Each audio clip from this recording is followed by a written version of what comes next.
Hi friends, easy and tasty சமையல். இன்றைக்கி நம்ம ஒரு பிரேக்ஃபாஸ்ட் ரெசிபி பார்க்க போகிறோம். ஹெல்த்தியாக இருக்கும். கருப்பு கொண்ட கடலையை வச்சு ஒரு தோசை எப்படி செய்யலான்னு பார்க்கலாம் வாங்க. அதுக்கு ஒரு மிக்ஸி ஜார் எடுத்துகிட்டு அது 2 பச்சை மிளகாய் போட்டுக்கணும், ஒரு துண்டு இஞ்சி, அது கூட ஒரு 4-5 சின்ன வெங்காயம், கொஞ்சம் கருவேப்பிலை, கொஞ்சம் கொத்தமல்லி, அது கூட ஓவர் நைட் நைட்டே ஊற வச்ச 2 கைப்பிடி கருப்பு கொண்ட கடலை,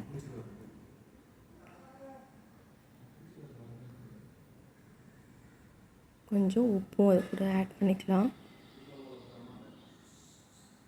அதை மூடிட்டு நல்லா ஃபைன் பேஸ்ட்டாக அரைச்சிட்டு வந்துடுங்க.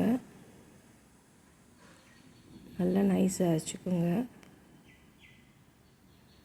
இந்த போல் நல்லா ஃபைன் பேஸ்ட்டாக அரைச்சிடணும். அதை ஒரு பவுலில் மாற்றிட்டு கொஞ்சம் தண்ணி, ஒரு கிளாஸ் தண்ணி ஊற்றிட்டு அது கூட நான் 2 கரண்டி இட்லி மாவு ஆட் பண்ணுறேன். இல்லைனா நீங்கள் அரிசி மாவு கூட ஆட் பண்ணிக்கலாம். என் அரிசி மாவு இல்லைன்றதுனால நான் ஒரு 2 கரண்டி இட்லி மாவு ஆட் பண்ணிக்கிறேன். அப்போ தான் நல்லா கொஞ்சம் கிறிஸ்பியாக வரும். இது கூட ஒரு ஸ்பூன் ஜீரகம் ஆட் பண்ணிவிட்டு அது நல்லா கலந்துட்டு ஒரு 10 மினிட்ஸ் அதை அப்படியே விட்டுருங்க.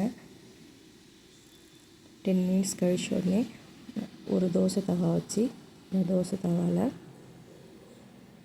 ஒரு கரண்டி இந்த பேட்டரை, இந்த மாவு ஊற்றி நல்லா மெலிசாக தேய்க்கலாம். நல்லா கிறிஸ்பியாக வரும். இங்கே பாருங்கள், இது போல் நல்லா மெலிசாகவே தேய்ச்சிக்கோங்க. நல்லா கிறிஸ்பியாக வரும், நல்லா டேஸ்ட்டாக இருக்கும்.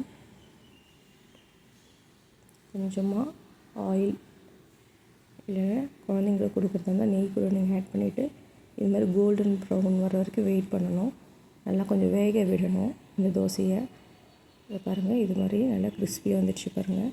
திருப்பி போட்டுட்டு கொஞ்சம் நேரம் வேக விட்டுட்டு இதை பாருங்கள், இது மாதிரி நல்லா கொஞ்சம் வேக விடணும். வேக விட்டுட்டு பசங்களுக்கு கொடுங்க. ஹெல்த்தியாக இது மாதிரி செஞ்சு கொடுங்க பசங்களுக்கு. எப்போவுமே நார்மல் தோசை கொடுக்குறத பற்றி வாரத்தில் ஒரு நாள் இது மாதிரி ஒரு தோசையும் கொடுங்க. பசங்க நல்லா விரும்பி சாப்பிடுவாங்க, ஹெல்த்தியாகவும் இருக்கும். தேங்க்யூ ஃபார் வாட்சிங்.